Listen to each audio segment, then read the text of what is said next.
just proving, of course, that there was no interference. And Mike Pence irresponsible. On Wednesday in New Jersey, they had a big event. It's called Kosher Palooza. It was basically a kosher expo, detailing what's going on in the kosher food world, all the new kosher products out there. Some of them seem pretty extreme, some pretty nice.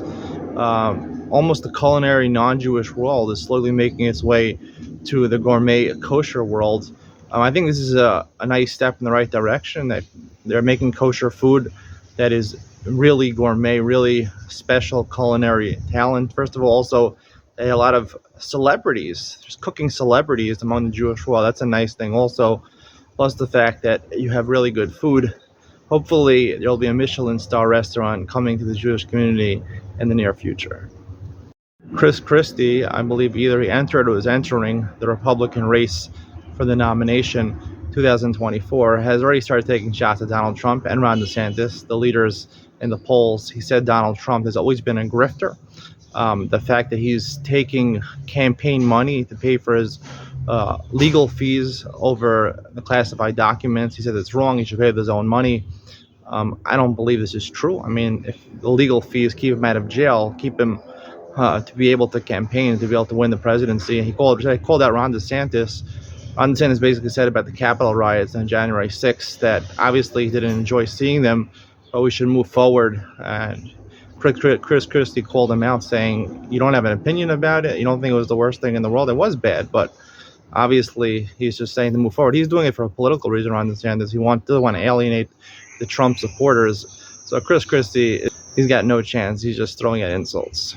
The Philadelphia 76ers picked up the option on James Harden to pay him $35 million next year, but apparently they're interested in trading him because he's James Harden and he'll never win anything probably in the NBA.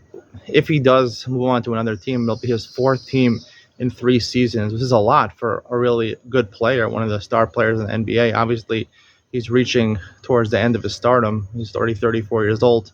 I will say this, it's really sad what happened because James Harden, Russell Westbrook, and Kevin Durant in their young primes were all together on the Oklahoma City Thunder, and either the management or the players, they all wanted their own stardom. If they would have kept that team together, Kevin Durant would have won a championship with his own team, not by piggybacking the Golden State Warriors. James Harden and Russell Westbrook probably have championships also, so it's a pretty sad turn of events. They were selfish. They wanted their own stardom, but they could have had even better. Nike apparently fell short in its latest earnings report. The company is struggling to grow, and I think part of the reason for this is they're actually competitors actually competing with Nike. It's not just a monopoly anymore. Under Armour, with Steph Curry as their main spokesman, has basically taken a chunk out of Nike apparel. You see a lot of people wearing casual Under Armour clothing, because I have both types of clothing. I have Nike clothing, Under Armour. Nike is by far superior in the quality, but the style and the fashion, I think you have to give to Under Armour. And a lot of people, when they want sports clothes nowadays, they want to look fashionable also. Plus, having Steph Curry as your representative, a completely clean image, 4 championships, overachiever. I think Under Armour is heading in the right direction, and Nike is in a little bit of trouble. A very interesting story in England.